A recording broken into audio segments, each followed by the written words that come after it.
തെളിച്ചമേകാൻ പൊൻപുലർക്കാലം വെളിച്ചമാകുമ്പോ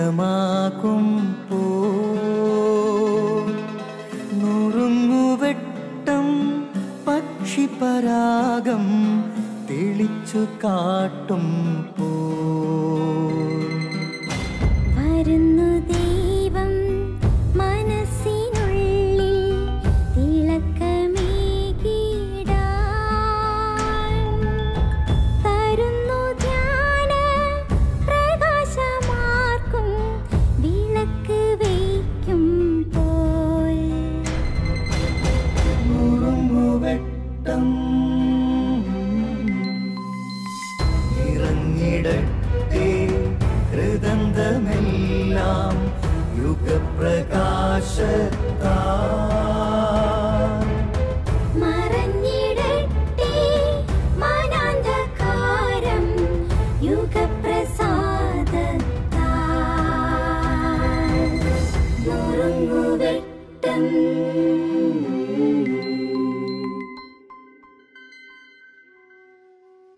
പ്രിയ സഹോദരങ്ങളെ, ഒരിക്കൽ ഞാൻ കുർബാനയിൽ പങ്കുചേർന്നുകൊണ്ടിരിക്കുക, ദിവ്യബലിയിൽ പങ്കെടുത്തുകൊണ്ടിരിക്കുമ്പോൾ ഒരു ചിന്ത ഉണ്ടായി, ഒരു ചോദ്യം.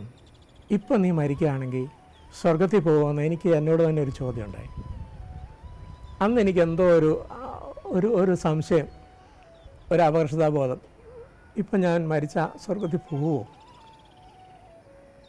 അന്ന് കുറച്ച് കഴിഞ്ഞപ്പോഴത്തേക്കിന് വചന വായന വന്നപ്പോൾ വ്യഭിചാരത്തിൽ പിടിക്കപ്പെട്ട സ്ത്രീയുടെ ആ ഭാഗമാണ്. വ്യഭിചാരത്തിൽ പിടിക്കപ്പെട്ട സ്ത്രീയെ ഈശോയുടെ മുമ്പിൽ കല്ലെറിഞ്ഞ് കൊല്ലാനായിട്ട് കൊണ്ടുവന്നിരിക്കുന്ന ആ സമയം. അത് അച്ഛനെ വായിച്ചു. അന്ന് ഇടദിവസമായതുകൊണ്ട് വിശദീകരണം ഒന്നും നൽകിയില്ല. തുടർന്ന് കുർബാനയിലേക്ക് പോയി. തുടർന്ന് കുർബാന നടന്നുകൊണ്ടിരിക്കുമ്പോൾ പെട്ടെന്ന് എൻ്റെ മനസ്സിലേക്ക് ഒരു ചിന്ത അങ്ങോട്ട് തള്ളിക്കയറി വന്നു. ചിന്ത ഇതാണ്: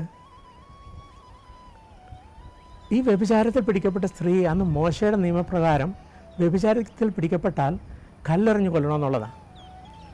യാതൊരു സാധ്യതയും അവൾക്ക് രക്ഷപ്പെടാനില്ല. കല്ലുകളുമായി അവളെ എറിയാനായിട്ട് ചുറ്റും കൂടി നിൽക്കുകയാണ് ആൾക്കാർ. അപ്പോൾ ഈശോയുടെ ജ്ഞാനത്തിൽ ഒരു വാക്ക് വന്നു അവളെ രക്ഷിക്കാൻ. എൻ്റെ മനസ്സിലേക്ക് ഉള്ളിൽ കയറി വന്നൊരു ചിന്ത ഇതാണ്: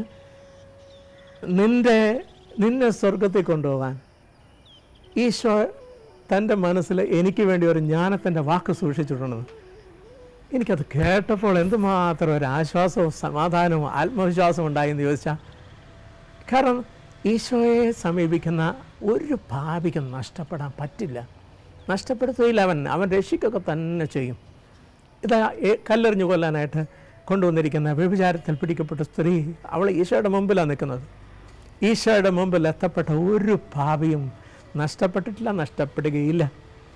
ഈശോയെ വിളിച്ച് ഈശോയുടേതായി, ഈശോയുടെ സ്വന്തമായി, ഈശോയെ രക്ഷകനാഥനും കർത്താവുമായി ദൈവമായി സ്വീകരിച്ച് ജീവിതം തുടർന്നുകൊണ്ടിരിക്കുന്ന ഒരാൾ മരണത്തിലൂടെ നഷ്ടപ്പെടാൻ അനുവദിക്കില്ല. അവൻ മരിച്ചു കഴിഞ്ഞാൽ ഈശോയുടെ പക്കലാണ്. ഈശോ രക്ഷിക്കുക തന്നെ ചെയ്യും. ഈ ഒരു വലിയ ചിന്ത എന്നെ വളരെ ആശ്വാസത്തിലേക്ക് കൊണ്ടുവന്നു. നമുക്കും ഈശോയെ മുറുകെ പിടിക്കാം. ഏതവസ്ഥയിലായിക്കോട്ടെ, ഏത് നഷ്ടപ്പെട്ട അവസ്ഥയിലായിക്കോട്ടെ, ഏത് തകർന്ന അവസ്ഥയിലായിക്കോട്ടെ, ഈശോയെ മുറുകെ പിടിക്കാം. ഈശോയുടെ നാമം വിളിച്ചപേക്ഷിക്കാം. ഉറപ്പായും ഈശോ നമ്മളെ രക്ഷിക്കുക തന്നെ ചെയ്യും.